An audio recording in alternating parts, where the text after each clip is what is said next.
Crime petrol সতর্ক, কোপার্ড by macho.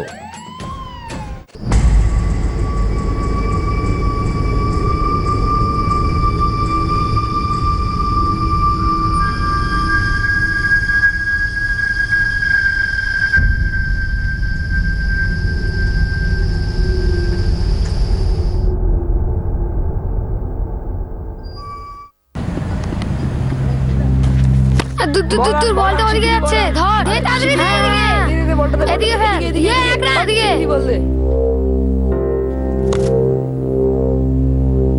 বলটা আছে কি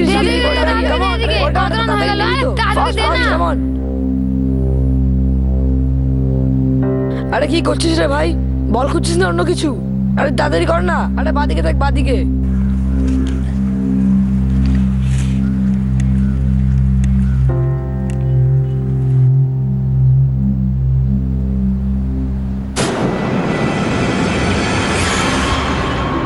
আরে এই ইউসুফ, তুই আগে পাঠিয়েছিস বলতে বল আনতে।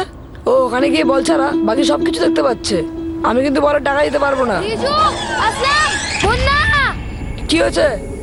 সাপ দেখেছিস নাকি? না সাপ না, ওখানে কিছু একটা আছে। কোথায়?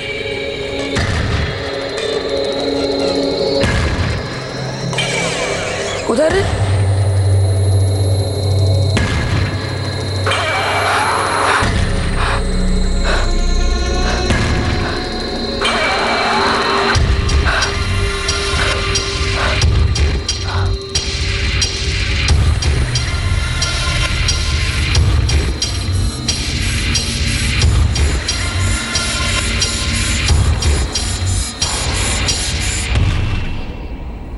আমার কাছে না আছে জমি কেনার টাকা, না আছে সোনা কেনার টাকা। আমার কাছেই বড়া পাওয়াই ভালো নাদিম ভাই। এখন কার ভাগ্যে কি আছে কেন আছে কি করে বলবো গফুর মিয়া। ঠিক কথা বলেছো। চল চল তাড়াতাড়ি চল। গফুর চাচা, আরে শোনো না গফুর চাচা, ওখানে একটা লাশ পড়ে আছে। বলছিস কি বলছিস? পুরো একটা পোড়া লাশ পড়ে আছে, তাড়াতাড়ি চলো। নাদিম ভাই এসো, চলো দেখি। চল চল চল চল, আসছি। আরে তাড়াতাড়ি এসো, চলো।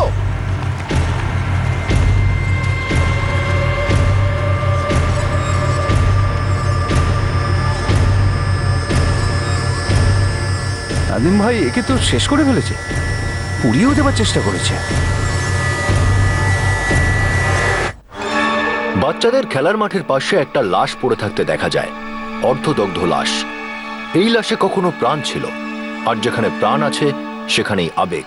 আজ আমরা আপনাদের দেখাচ্ছি এমন এক মার্ডার কেসের ইনভেস্টিগেশন যেখানে প্রত্যেকটা সূত্র আলাদা আলাদা অনুভূতিপূর্ণ ছিল, কিন্তু এই কেসের সমস্ত সূত্রগুলোকে ধরে রেখেছিল একটা মেটাল রড। আগে হ্যাঁ, একটা ধাতুর দণ্ড।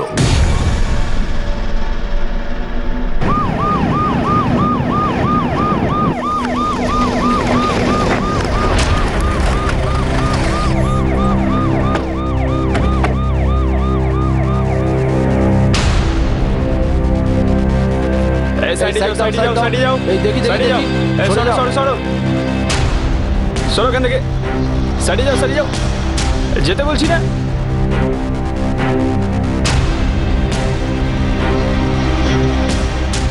সরো। মোড়ে। হ্যাঁ স্যার। দেখো পাবলিক কি বলছে। দেখছি।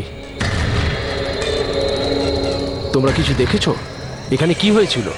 স্যার, মহিলা 65-র কাছাকাছি বয়স হবে, কোনো আইডেন্টিফিকেশন নেই। মুখটা পুরো পুড়িয়ে দিয়েছে, হয়তো ইচ্ছে করেই। শনাক্ত করা খুব কঠিন স্যার। আপাতত বডিটাকে পোস্টমর্টমে পাঠাও, ওখান থেকে কিছু পাওয়া যেতে পারে। স্যার,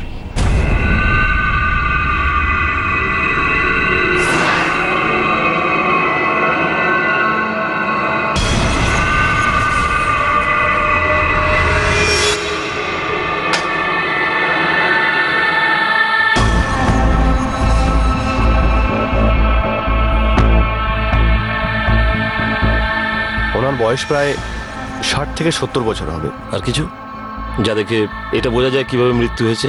একটা ক্লু আছে, 1 মিনিট। এটা আমরা ভিকটিমের কোমর থেকে পেয়েছি।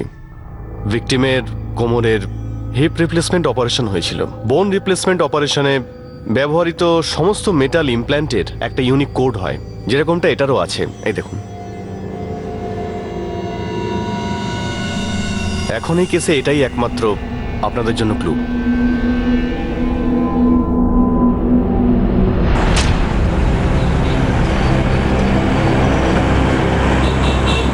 সার্জিক্যাল ইনস্ট্রুমেন্টের কোনো ডিলারের কাছে গিয়ে আমরা এই মেটাল রড সম্পর্কে লিড পাবো। যতগুলো ডিলার আছে সবার লিস্ট বার করো আর সবাইকে ফোন করা শুরু করে দাও। নর্থ আর সেন্ট্রালের ডিলারদের আগে ফোন করা শুরু করো। লাশ আমরা এখানে পেয়েছি, হয়তো এখানকারই কেস হবে।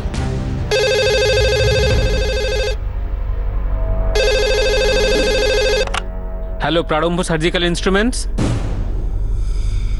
হ্যাঁ স্যার, হ্যাঁ স্যার, আমি ম্যানেজার বিশ্ব সামন্ত। হ্যাঁ হ্যাঁ, আমি আসছি স্যার, আমি এক্ষুনি আসছি স্যার। হ্যাঁ স্যার।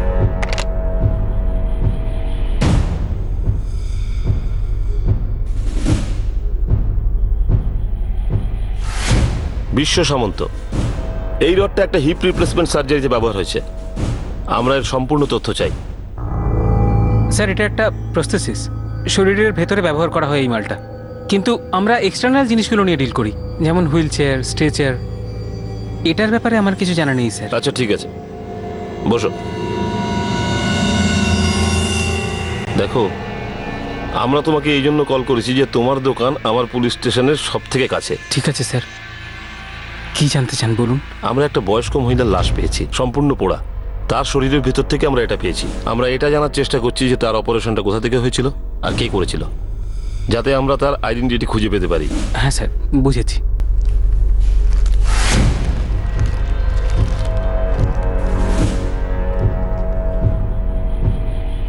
স্যার, এটা কেল্ট সার্জিক্যালের মাল। এদের অফিসটা কোথায়? এর ফ্যাক্টরি সুরাট, গুজরাটে। ওখানে যদি ফোন করেন মুম্বাইয়ের সমস্ত ডিলারের নাম ওরা বলে দেবে। আর ওই ডিলারদের যদি এই নাম্বারটা বলেন তাহলে এটা কোন হসপিটালে সাপ্লাই হয়েছিল ওরা বলে দিতে পারবে।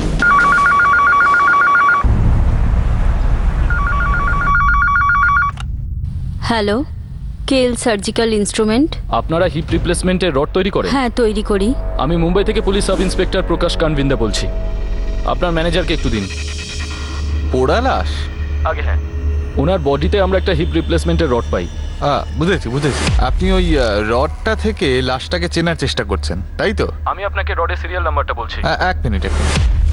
Killed CCVL 8RQT 1432500956।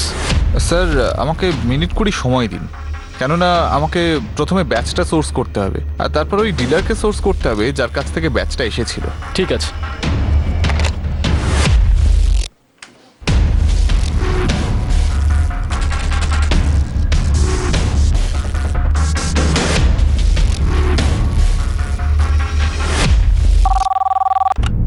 হ্যালো, আমি দর্শন আদ্রেখিয়া বলছি, কেল্ট সার্জিক্যাল, সুরাট থেকে।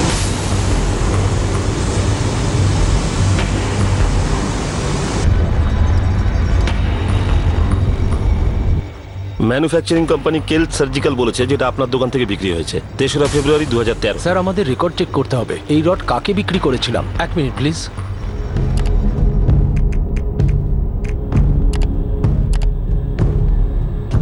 স্যার, এই রডটা আমরা দানিয়া অর্থোপেডিক হসপিটালকে বিক্রি করেছিলাম। ডেট? 25শে মে 2013। ইনভয়েসের একটা কপি পাবো?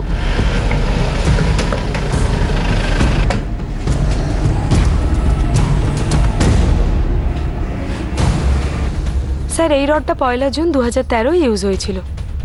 ডক্টর তানভীর বেগের পেশেন্ট ছিল। কোথায় বসেন ডক্টর তানভীর বেগ? ফার্স্ট কেবিনে sir. Thank you. Welcome. Sir, ঠিক আছে।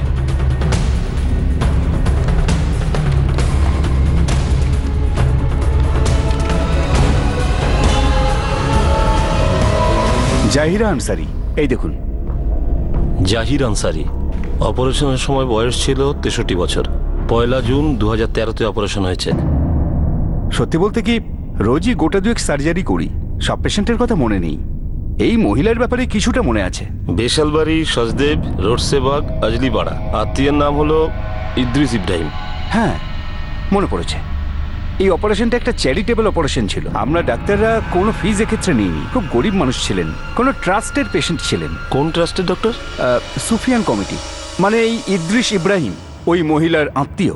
ওনার বড় ভাই বসির ইব্রাহিম, উনি এই ট্রাস্ট চালান গরিব পেশেন্টদের সাহায্যের জন্য। আচ্ছা ডক্টর, এই যে অ্যাড্রেসটা আছে পেশেন্টের, এটা কি তার বাড়ির অ্যাড্রেস? লেখা যখন আছে এটাই হবে। না হলে আপনি এক কাজ করতে পারেন, সুফিয়ান কমিটির কাছে চেক করে নিতে পারেন। Thank you doctor. ওয়েলকাম। একটা বেওয়ারিশ লাশের পরিচয় পাওয়া গেল। জাহিরা আনসারি, বয়স 64। তার হিপ রিপ্লেসমেন্টে ব্যবহার হওয়া মেটাল রড একরকম ভাবে তাকে শনাক্ত করে।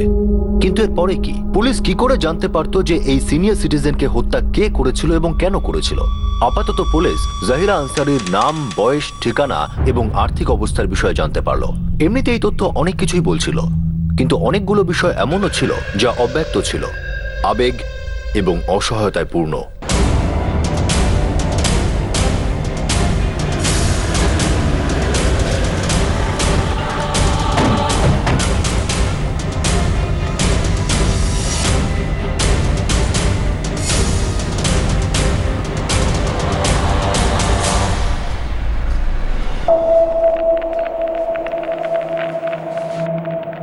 বশির ইব্রাহিমকে?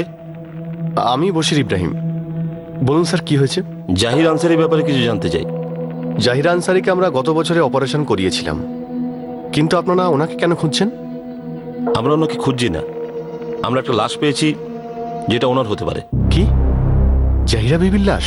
আগের বছর যে ওনার অপারেশন হয়েছিল সেখানে তার হিপ রিপ্লেসমেন্টে একটা রড বসানো হয়েছিল। মনে আছে আমার, ওনার অপারেশন হয়েছিল। সেটা দেখেই আমরা হসপিটাল খুঁজি আর তার থেকেই ওনার নামটা পাই, আর সেখান থেকেই তোমার কাছে আসি। লাশ পেয়েছেন মানে উনি মারা গেলেন কি করে স্যার? ওনাকে খুন করা হয়েছে, লাশটাকে খুব খারাপভাবে জ্বালিয়ে দেওয়া হয়েছে যাতে কেউ চিনতে না পারে। এইরকম গরিব বয়স্ক মহিলাকে কেউ কেন মারবে স্যার? এটা তো আমরাও জানতে চাই। দেখো, জাহিরার ব্যাপারে যা যা তথ্য তোমার কাছে আছে আমাদের সব চাই। নিশ্চয়ই স্যার। এই জাহিরা আনসারি এই কাছেই অনেক বছর ধরে থাকতেন, আজলি পাড়াতে। ওনাকে সবাই চেনে। বয়স্ক মহিলা ছিলেন, গরিব আর একাই থাকতেন। এই জন্য উনি যখন সাহায্য চাইতে এলেন, আমরা বেচারির অপারেশন করিয়ে দিলাম। একা থাকতো তো ওনার দিন চলতো কিভাবে? ওই স্যার কাগজ করানোর কাজ করতো। তোরা সব জাহান নামে যা। এক কাপ চা খাইয়েছে তো কত কথা বলতে লেগেছে, ছোট লোক কোথাকার। আরে আমি অনেক লোককে চা খাইয়েছি, অনেক লোককে। আমাকে সবাই চাওয়ালি ভাবি বলতো। একজন বয়স্ক লোককে একটা চাও খাওয়াতে পারে না। সব বজ্জাতের দল। স্যার উনি এখানে আজরিপাড়া 2 নম্বর বস্তিতে থাকতেন। আসলে আমি ঠিক করে ঘরের নাম্বারটা বলতে পারবো না, কিন্তু ওখানে আপনি যাকে খুশি জিজ্ঞেস করতে পারেন, সবাই চেনে জাহিরা আনসারিকে।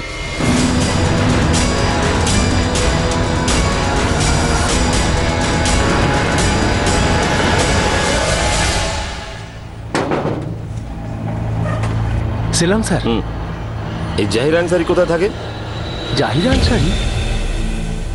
ও জাহিরাবি, ওই সামনের ডান দিকের গলি শেষ ঘরটাই ওর।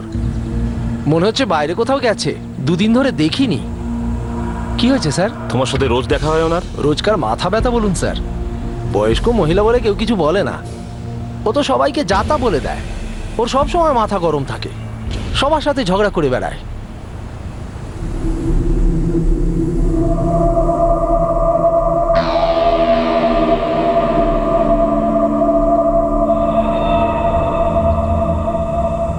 আরে এই কাদেরের বাচ্চা, একটা বুড়ো লোককে এভাবে দাঁড় করিয়ে রাখতে খুব মজা লাগছে না? জানোয়ার, তোর মা বাবা এই শিক্ষা দিয়েছে তোকে? একা তো তুমি বিনা পয়সায় পান খাবে, আর উল্টে সকাল সকাল তোমার গালি খেতে হবে। এমনি এমনি তোকে গালমন্দ করছি? আমি কি পাগল নাকি যে অকারণে গালাগালি করব? আমি এখানে 15 মিনিটের বেশি দাঁড়িয়ে আছি, খালি বলছি এখনই দিচ্ছি এখনই দিচ্ছি। এই শামুকের বাচ্চা, তুই কি পান বানাচ্ছিস না তাজমহল বানাচ্ছিস তোর ওই কালো বউয়ের জন্য? জাহিরাবি, দে তাড়াতাড়ি পান দে। ওই তো সামনের গলিটা স্যার, ওর প্রতিবেশী মনসুর কুরেসি। ও তো জাহিরাবির হারিয়ে যাবার রিপোর্টও করিয়েছে।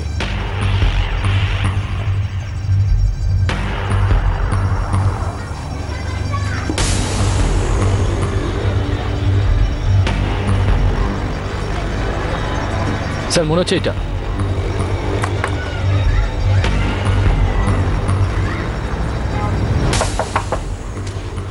বলুন। মনসুর কুরেশি কোথায়? উনি তো কাজে গেছেন। কোথায় কাজ করে? ওই মারু ভাইয়ের কসাইখানাতে।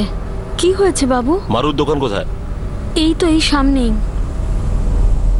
এই শোনো। Yes sir. যাও ওকে গিয়ে নিয়ে এসো। কিছু বলবেন তো বাবু, কি হয়েছে? এই জাহির আনসারির ঘর কবে থেকে বন্ধ? 10 দিন হয়ে গেছে, কি জানে কোথায় চলে গেছে। উনি তো ডায়েরিও করিয়েছেন। প্রকাশ, তালা ভাঙো। স্যার।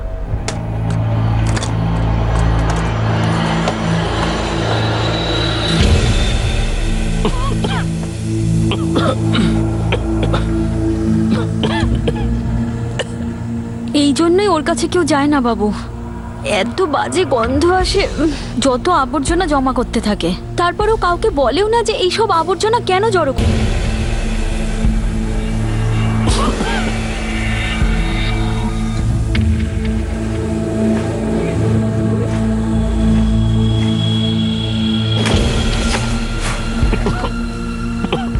আমরা অনেক কাগজ কলোনি দেখেছি, কিন্তু এটা প্রথমবার এমন ভাবে ময়লা জড়ো করে রেখেছে যেন এটা একটা একটা ময়লার আড়ো। স্যার, ঘরের মধ্যে একটাই দরজা, টয়লেট নেই, কিচেন নেই, বসার জায়গা আছে না শোয়ার জায়গা? তাহলে রান্না কোথায় করতো, ঘুমোতো কোথায়? স্যার, আমি মনসুর করেছি। আপনি আমাকে ডেকেছেন স্যার? হ্যাঁ, তুমি জাহির আনসারির মিসিং কমপ্লেন করেছো? হ্যাঁ স্যার। কোনো খোঁজ পাওয়া গেল? আমরা ওর লাশ পেয়েছি। হ্যাঁ, আমরা ওনার পোড়া লাশ পেয়েছি, মুখটা পুরো পুড়ে গিয়েছিল। আমরা ওনার কোমর থেকে একটা মেটাল রড পেয়েছি, যেটা ওনার অপারেশনের সময় ফিট করা হয়েছিল। হ্যাঁ হ্যাঁ বাবু, গত বছরই ওনার অপারেশন হয়েছিল। দানিয়া হসপিটাল। হ্যাঁ স্যার, দানিয়াতেই। আমরা গিয়েছিলাম ওখানে ওনার সাথে দেখা করতে। হ্যাঁ স্যার, দেখতে ওই রকমই, ওই জাহিরা বিবির মতোই। মনসুর, আমাদের সন্দেহ যে জাহিরা বিবিকে খুন করা হয়েছিল। তুমি কাউকে সন্দেহ করো? জাহিরা বিবিকে কেউ কেন মারবে? উনি তো কাগজ কুড়োতেন। এটা তো আমরাও ভাবছি। 64 বছরের কাগজ কুড়োনিকে কেউ কি জন্য মারবে? ওর তো কারোর সাথে শত্রুতা ছিল না। আচ্ছা, একটা কথা বলো, ওর কোনো আত্মীয় স্বজন? ওনার স্বামী ছিলেন ইরফান আনসারি। উনি তো অনেকদিন আগেই মারা গেছেন স্যার, তাও প্রায় 8-9 বছর আগে হবে। ওনার একটা মেয়ে আছে, ফৌজি আনসারি। ওর স্বামীর নাম লতিফ, আর দুজনেই দিল্লিতে থাকে। আর ইনি এখানে বহু বছর ধরে আছেন। কারোর সাথে কোনো শত্রুতা বা কোনো ঝগড়া, পুরনো কোনো বিবাদ? ও তো এখানকার সবার সাথেই ঝগড়া করতো স্যার। ও একদম পাগল ছিল। এমন একদিন কাটেনি যেদিন ও ঝগড়া করেনি। আর ও যখন মুখ চালাতো না, আরে বাবা, জঞ্জালের থেকেও নোংরা ছিল ওর মুখের ভাষা। আরে আরে আরে কি করছো কি তুমি আরে এগুলো? নিজের কাজ করছি আর কি। আরে এগুলো তো জঞ্জাল নয়, আমার কাজের জিনিস। আরে এই কাজের জিনিস তো রাস্তায় ফেলে রেখেছিস কেন? শুকোতে দিয়েছিস? আমচুর হবে? আরে রাস্তায় কোথায় রেখেছি? আরে এটা রাস্তা তো নয়। এটা কি তোর বাপের জমি? আরে এটা হলো রাস্তা। শোনো, ফালতু কথা বলো না, এগুলো আমার কাজের জিনিস ফেরত দিয়ে দাও, নাহলে ভালো হবে না তুই কিন্তু। আমার গায়ে হাত দিবি? আমার গায়ে হাত দিবি? তোর এত সাহস? একবার গায়ে হাত লাগিয়ে দেখ আমি তোর কি অবস্থা করি। বেটা নরকের কীট, লাগিয়ে দেখ হাত। শালা বদমাইশ জানোয়ার কোথাকার।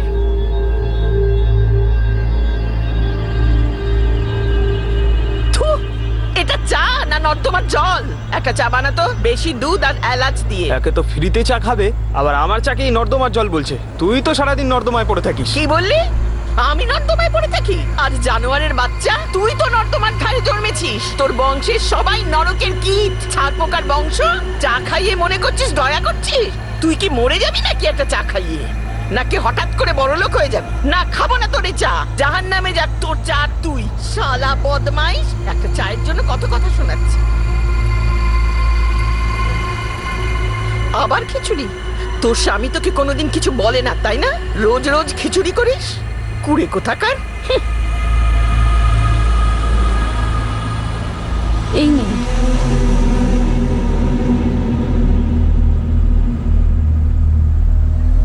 ও কাবাব, বেশ ভালো। আপনার জন্যই অপেক্ষা করছিলাম। নে, এটাকে গরম করে নিয়ে আয়। কি?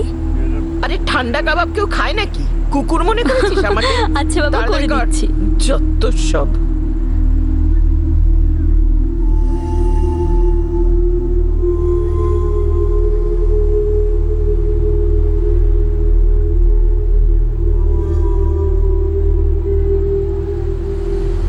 বস্তি সব লোকই ওর ঝামেলা অতিষ্ঠ থাকতো। তার মানে এই নয় যে ওকে কেউ মেরে ফেলবে।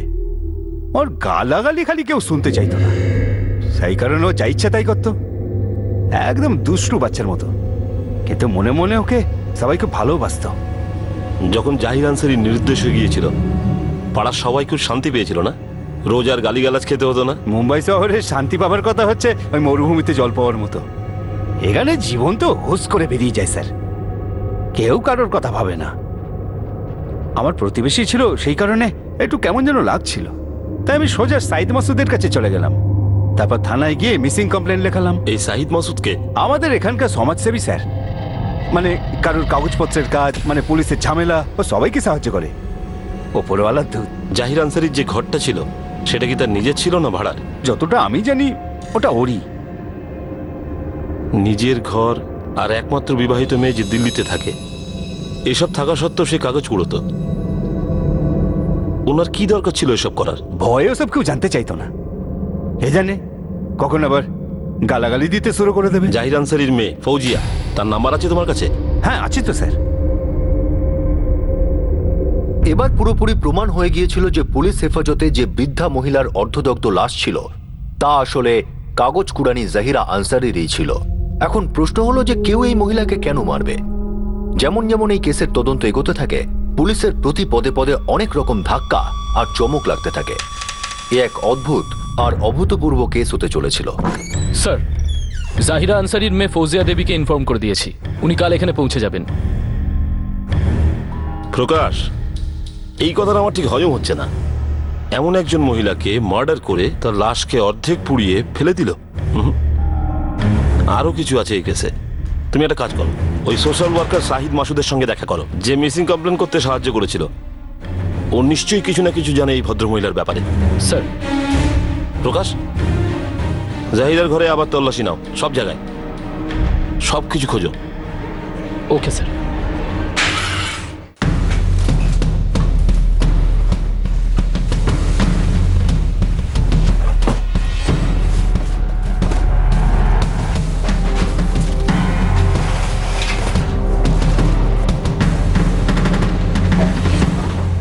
স্যার, একটা ব্যাগ পাওয়া গেছে।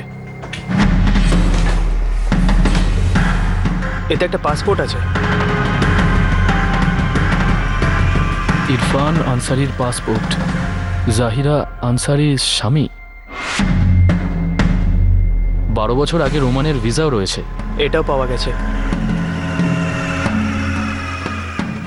Jahira আনসারির bank passbook.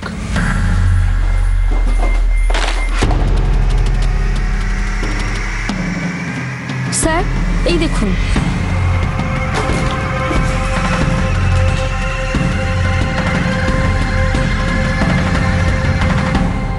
স্যার, এটা জাহিরার স্বামীর পাসপোর্ট, আর এটা ব্যাংকের পাসবুক। অ্যাকাউন্টে প্রায় 50,000 টাকা আছে, আর এটা প্রায় 5,000 টাকা ক্যাশ। একটা কাগজ কুড়োনো মহিলা যে লোকের থেকে চেয়ে চেয়ে খায়, তার কাছে এত টাকা, তাও আবার ব্যাংক অ্যাকাউন্টে। স্যার, আমি শাহিদ মাসুদ, আজলিপাড়াতে আমি সোশ্যাল ওয়ার্কার। আমাকে ডেকেছেন স্যার? জাহির আনসারি ব্যাপারে নিশ্চয়ই জানো? হ্যাঁ স্যার, এখনই শুনলাম। খুব ভালোভাবে চেনো তাকে? ভালো করে কেউ চেনে না, আপনারা হয়তো শুনেছেন। একটু মাথা খারাপ ছিল ওর, কিন্তু খারাপ ছিল না। হ্যাঁ, একটু অন্যরকম ছিল। কেউ তাকে ঠিকভাবে চিনতো না, সবাইকে সে গালিগালাজ করতো, তাও সবাই সহ্য করতো ওকে। স্যার, এটা গল্পের একটা দিক, কিন্তু এই গল্পের অন্য একটা দিকও আছে। সেটা কি? আর সেটা হলো এটা যে জাহিরা আনসারি বহুত পয়সাওয়ালি ছিল, আর দিলদারও। মালদার? তুমি জাহিরার কথা বলছো?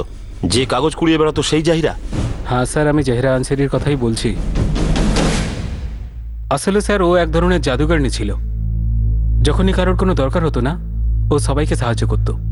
সেটা কোনো গরিব মেয়ের শাদী হোক, কারোর হজে যাওয়ার হোক, বা কোনো বাচ্চার বার্থডে মানানোর হোক, ও সবাইকে প্রয়োজন মতো পয়সা দিত।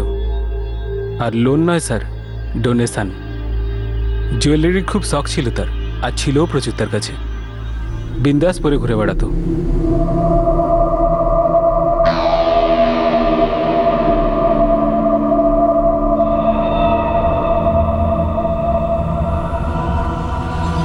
আমি যখনই ওকে দেখতাম, ওর বডিতে গয়না থাকতো, আর তাও একদম আসল।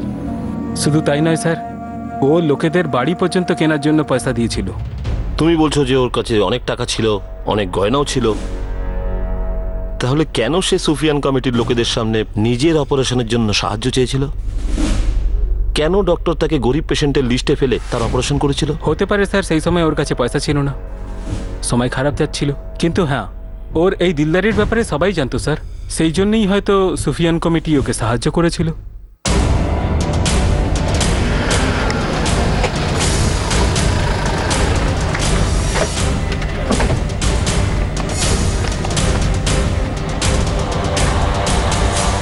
হয়তো তখন ওনার কাছে টাকা ছিল না স্যার, মানে উনি বলেছিলেন ওনার কাছে নেই, তো আমরাও ভাবলাম সত্যি হয়তো নেই। আপনারা কি আগে থেকেই জানতেন তার উদারতার ব্যাপারে? আরে স্যার, উনি আমাদের মধ্যে দারুণ জনপ্রিয় ছিলেন, অনেককেই উনি সাহায্য করেছেন। এই জন্য যখন উনি বললেন ওনার সাহায্য চাই, তখন আমরা একবারও ভাবিনি, সোজা হ্যাঁ বলে দিয়েছিলাম। জাইরাবি, আপনি চা খাবেন? আদা দিয়ে একটু চা করতে বলো, আর সঙ্গে কিছু খাবার। হ্যাঁ নিশ্চয়ই। এই রফিক, দানিয়া হাসপাতালের ডাক্তার আছে না, বলছিল জাইরাবি তোমার আসল কোমরের জায়গায় নকল কোমর লাগিয়ে দেবো। দেখো না এখন কত কি হয়। হ্যাঁ, আর আপনার তো ফ্র্যাকচার হয়েছে। হ্যাঁ। হ্যাঁ, ওরা সব ঠিক করে দেবে। ওই শিকটিক ঢোকায়, কিন্তু একেবারে ঠিক হয়ে যাবে। আরে আবার একেবারে একদম ঠিকঠাক চলতে পারবে ইনশাআল্লাহ। কিন্তু ব্যাটারা অনেক টাকাও চাইছে, পুরো 1.5 লাখ টাকা খরচ। কিন্তু আজকাল আমার একটু হাত টান যাচ্ছে, তুমি বোর্ডের সঙ্গে কথা বলে আমায় একটু সাহায্য করবে? আরে জাহিরাবি আপনাকে না খেয়ে বলবে, আপনি নিজে একজন ট্রাস্টের মতো কাজ করে তখন এসেছেন। টাকা ছিল, ইচ্ছে হয়েছে দিয়ে দিয়েছি, কিন্তু যাদের সাহায্য করেছি তারাই স্বার্থপর, শয়তান, বদমাইশ, জাহান্নামে যা। আর আপনি এইভাবে গালাগালি দিয়ে দিয়েই তো লোককে সাহায্য করে যাচ্ছেন। আরে লোকেদের কথা ছাড়ো, তুমি আমার কাজ করবে কিনা সেটা বলো। হ্যাঁ হ্যাঁ, নিশ্চয়ই করব। আমি 2-1 দিনই জানাচ্ছি আপনাকে। ঠিক আছে। এতগুলো টাকা, এতগুলো গয়না, তাহলে তো পরিষ্কার ব্যাপার মার্ডারটা টাকার জন্য হয়েছে। হ্যাঁ স্যার, আমারও ঠিক তাই মনে হচ্ছে, কিন্তু আমি বা অন্য কেউ এটাই বুঝতে পারতাম না যে উনি কাগজ করানোর কাজ কেন করতেন। টাকা পয়সা যথেষ্ট ছিল, মানে আপনাদের কি আর বলবো, এই আমাদের ট্রাস্টের একটা বিল্ডিং হচ্ছিল, অনেক লোক সেখানে ফ্ল্যাট নিয়েছিল, জাহিরাবিও সেখানে ফ্ল্যাট কিনতে চেয়েছিল। কি ফ্ল্যাট এই বাজারে? আরে ওটাই তো স্যার, আমিও তো অবাক হয়ে গিয়েছিলাম, নিজেই বুঝতে পারছিলাম না ওনাকে কি করে বোঝাবো। বাবা বশির, শোনো না, বশির একটু দাঁড়াও। কি ব্যাপার জাহিরাবি? শুনলাম ট্রাস্ট থেকে নাকি বাড়ি করছে। হ্যাঁ ঠিকই শুনেছেন। আমারও একটা চাই, কত লাগবে? আরে জাহিরাবি, এই বিল্ডিং এ ফ্ল্যাট কেনা কোনো হাতের মোয়া নয় যে আপনি পেলেন আর খেয়ে নিলেন। তাও বলবে তো কত লাগবে?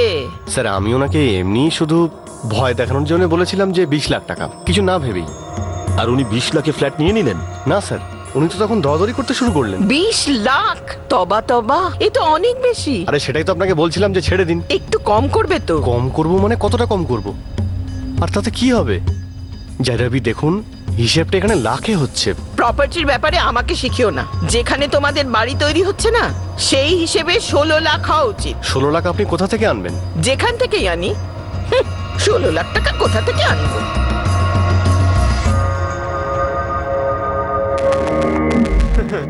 হ্যাঁ ভাই, এখানে সব ঠিকঠাক চলছে তো? হ্যাঁ, এই সব চলে যাচ্ছে। আরে ভাই, সব ঠিকঠাক না চললে কিন্তু এখানে সব বন্ধ হয়ে যাবে, হ্যাঁ, সে কাজ তো করা জানি। বন্ধ হয়ে যাবে এখানে সে সব, করতে হয়। বুঝলি তো? জানি সেদিন কি হয়েছে। আরে জাইরাবি, ভেতরে কোথায় যাচ্ছ? এখানে কোথাও লেখা আছে নাকি জাহির আর এখানে আসা বারণ আছে? আরে জাহিরাবি, এখানে দেওয়ার মতো জঞ্জাল কিছু নেই, তুমি এখন এখান থেকে চলে যেতে পারো। তোকে কে বলেছে আমি এখানে ময়লা নিতে এসেছি? নিজের সীমার মধ্যে থাক, না হলে দেখিয়ে দেব তুই কোথা থেকে এসেছিস। জানো আরে জাইরাবি, কেন সকাল সকাল? আরে যাও না, নিজের বাড়ি যাও না। আমি এখানে বাড়ি কিনতেই তো এসেছি, তুই বশিরকে ডাকবি নাকি আমি এখান থেকে চিৎকার করে বশিরকে ডাকবো? আরে, আরে। বশির, আয় বশির, বশির, বশির।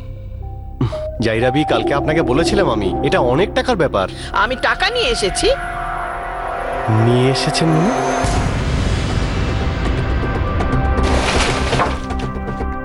এই নে, তাড়াতাড়ি গুনে ফেল, আমার সময় নেই, অনেক কাজ আছে। পুরো 16 লাখ টাকা আছে, এই তাড়াতাড়ি কর। নোটগুলোর অবস্থা খুবই খারাপ ছিল স্যার, ভাঁজ করা ময়লা নোট, কিন্তু সব আসল, সমস্ত নোট আসল ছিল। পুরো 16 লাখ ছিল স্যার। তার মানে সোনার গয়না, রেডি ক্যাশের সঙ্গে সঙ্গে তার একটা ফ্ল্যাটও নিজের ছিল। তা সত্ত্বেও সে 10/10-এর একটা খুপড়িতে থাকতো, যেখানে মানুষ 10 মিনিট দাঁড়াতে পারে না। উনি তো এই ফ্ল্যাটটা 2 বছর আগেই বিক্রি করে দিয়েছিলেন স্যার। উনি 16তে কিনে 18তে বিক্রি করলেন, আর বিক্রির জন্য আমি ওনাকে হেল্প করেছিলাম। আর তখন ওনার টাকার খুব দরকার ছিল স্যার। কিসের দরকার? বশির, আমাকে বলো কেন উনি ফ্ল্যাট বিক্রি করেছিলেন? টাকা পয়সার এত কি দরকার ছিল ওনার? আসলে জাহিরা ইউপির বাসিন্দা ছিলেন, তো ওখানকার মসজিদ ট্রাস্ট লোকেদের কাছ থেকে টাকা জোগাড় করছিল যাতে ওনাদের গ্রামে একটা সুন্দর মসজিদ হয়। তো জাহিরাবি নিজের ফ্ল্যাট বিক্রি করে দিল, আর পুরোই 18 লাখ টাকার এক পয়সা উনি মসজিদ বানাতে দিয়ে দেন। এখন এই জাহিরাবির দিলদারি দেখে ওনার আর ওনার আশেপাশের গ্রামের সমস্ত লোকেরা দিল খুলে টাকা দান করলো। কোনো হিন্দি ফিল্মের স্টোরি মনে হচ্ছে। এরকম হয় নাকি? স্যার, লোকে যদিও গল্প বানিয়ে বলে থাকে, আর ওনার কাছে যদিও কিছু টাকা পয়সা আর গয়নাও থাকে, তাহলেও মার্ডার হওয়াটা পসিবল। ধরো এই 16 লাখের ব্যাপারটা যদি সত্যি হয়, তাহলে এই মহিলা এতগুলো টাকা গয়না লুকোতেন কোথায়? এটা নিশ্চিত খুনি হাইডিং প্লেসটা জানতো। মনসুর মিয়া, জাহিরাবির ব্যাপারে কিছু জানতে পারলে? পুলিশ কিছু বললো নাকি? আমি কি করে জানবো? পুলিশকে যা জানতাম সব কিছু বলে দিয়েছি। ওই সাইদ আছে না, সোশ্যাল ওয়ার্কার, পুলিশ ওকেও পুছতাছ করবে। দেখো কিভাবে আর কখন পুলিশ খুনিদের ধরতে পারে। এত বড় শহর, এতগুলো লোক।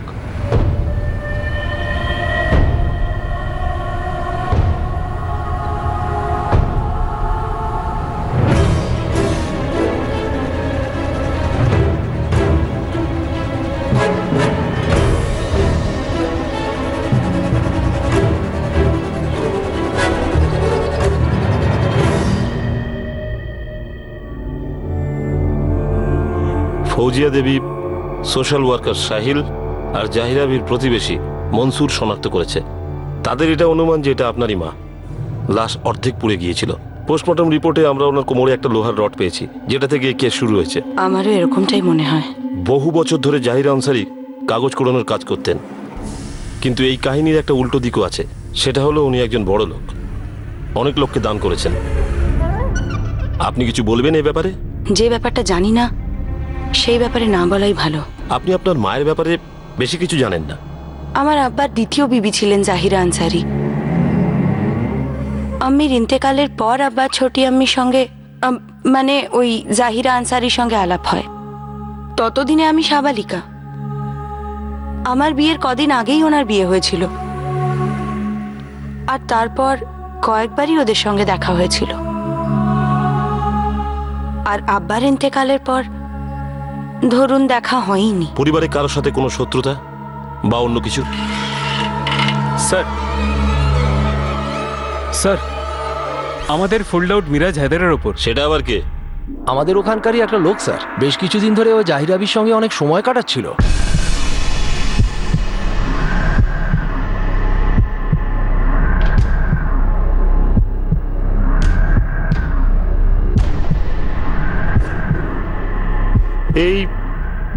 এই লোকটাও কাগজ কুড়োতো নাকি? একদিক থেকে দেখতে গেলে হ্যাঁ স্যার, এই মিরাজ হায়দারে কুড়িয়ে বেড়াতো। শুধু পার্থক্য এটা হলো যে ও কসাইখানা আর হোটেল থেকে মাল তোলে। স্যার, এই লোকটা মাংসের হাড্ডি আর চর্বি জোগাড় করে বিক্রি করে। কাকে বিক্রি করে? একটা হাড্ডির ডিলার আছে স্যার, ওকেই বিক্রি করে।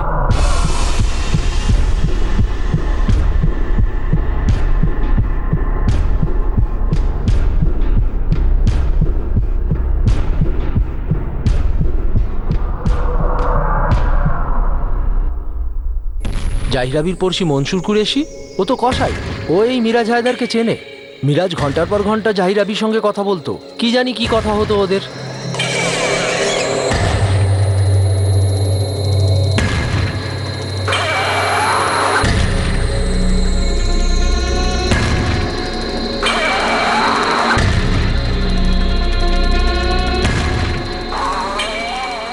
এই লোকটা থাকে কোথায়?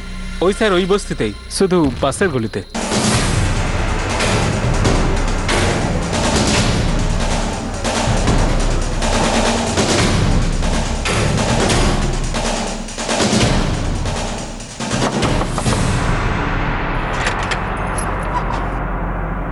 মিরাজ কোথায়? সাহেব, ও বাড়িতে নেই। কোথায় পাবো? আমার স্বামী মুম্বাইয়ের বাইরে গেছে। ওই জায়গার কোনো তো নাম আছে? শাটলি গ্রাম, জেলা হিসবাদ। ওখানে একটা বাবার দরগা আছে, ওখানেই গেছে।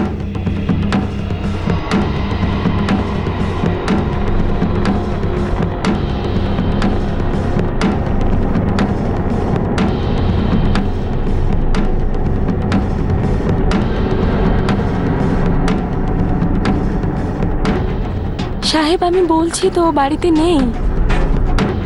কাগজ কুড়োনি জাহিরা বাই কি ওর খুব পরিচিত ছিল? আগে সেটা আমি জানি না। ও এখান থেকে কবে গেছে? 5 দিন আগে। তার মোবাইল নাম্বার? হ্যাঁ। আপনার ডায়াল করা নম্বরটি এখন বন্ধ করা আছে। Switch off sir. 5 দিন ধরে দরগায় কি করছে? ঘরে কেন ফেরেনি? কোনো কাজ টাজ করে না নাকি? এরকমটা নয় তো যে ও নিজেই বাবা সেজে পালিয়ে গেছে? আমি সত্যিই জানি না এসব কিছু। 5 দিন ধরে দরগায় বসে আছে। ওখানে ও দোয়ার জন্য যায়নি, লুকিয়ে থাকার জন্য বসে আছে। সেই জন্য ওর মোবাইলটাও বন্ধ স্যার। মনে হচ্ছে আমাদের চান্ডলিগ্রাম জেলা হিজবাদে যেতেই হবে।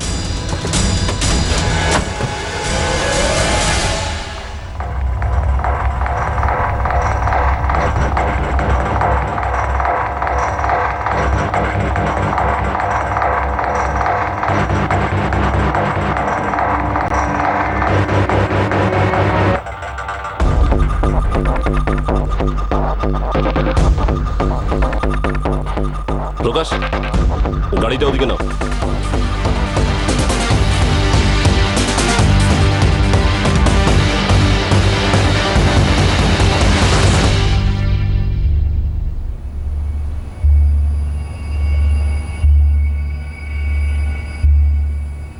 প্রকাশ, যদি ওই বাচ্চাগুলোর লাশটা না দেখতো তাহলে কেউ জানতেও পারতো না জাহিদার ব্যাপারে। Right sir. কিন্তু লাশটাকে এখানে ফেলার কোনো কারণ তো নিশ্চয়ই আছে।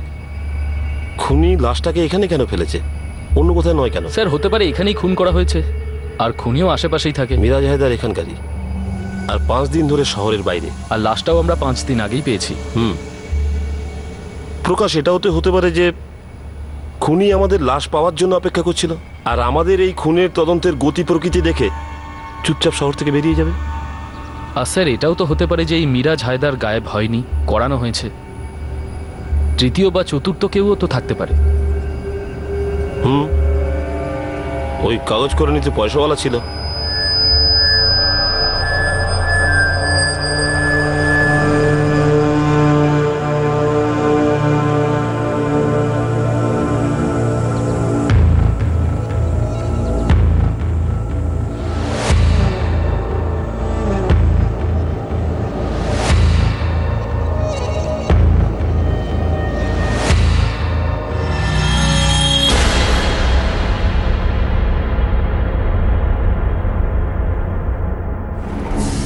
সত্যিই কি মিরাজ হায়দার জাহিরা আনসারিকে হত্যা করেছিল? এই অর্ধদগ্ধ বেওয়ারিশ মৃতদেহের কেস বেশ এগিয়ে গিয়েছিল। একটি সার্জিক্যাল ইমপ্লান্টের সূত্র ধরে এই লাশের শনাক্তকরণ হয়েছিল। এই লাশ ছিল 64 বছর বয়সী জাহিরা আনসারির। এই কেসে পুলিশ একটা আশ্চর্যজনক কথা জানতে পারে যে এই আবর্জনা জমা করা মহিলা যে হতদরিদ্র অবস্থায় নিজের জীবনযাপন করছিল সে আসলে ধনী ছিল। এই পুলিশ স্টেশন এমন কেস আগে কখনো দেখেনি। এই কেসের তদন্তে পুলিশ একটার পর একটা ধাক্কা খেতে থাকে। পুলিশ কি মিরাজ হায়দারের কাছে পৌঁছতে পেরেছিল, নাকি আসলে এই মিরাজ হায়দার নামক অ্যাঙ্গেল শুধুমাত্র পুলিশের চোখে ধুলো দেওয়ার একটা প্রয়াস ছিল? আগামী পর্বে আমরা আপনাদের দেখাবো এই অভূতপূর্ব আর অবিশ্বাস্য কেসের দ্বিতীয় তথা শেষ ভাগ। আপনাদের সাথে আবার দেখা হবে ক্রাইম পেট্রোল সতর্কতে। ততক্ষণ নিজের খেয়াল রাখবেন, সুরক্ষিত থাকবেন, আর মনে রাখবেন সঠিক সময় সঠিক পদক্ষেপ, সতর্ক থাকুন। জয় হিন্দ।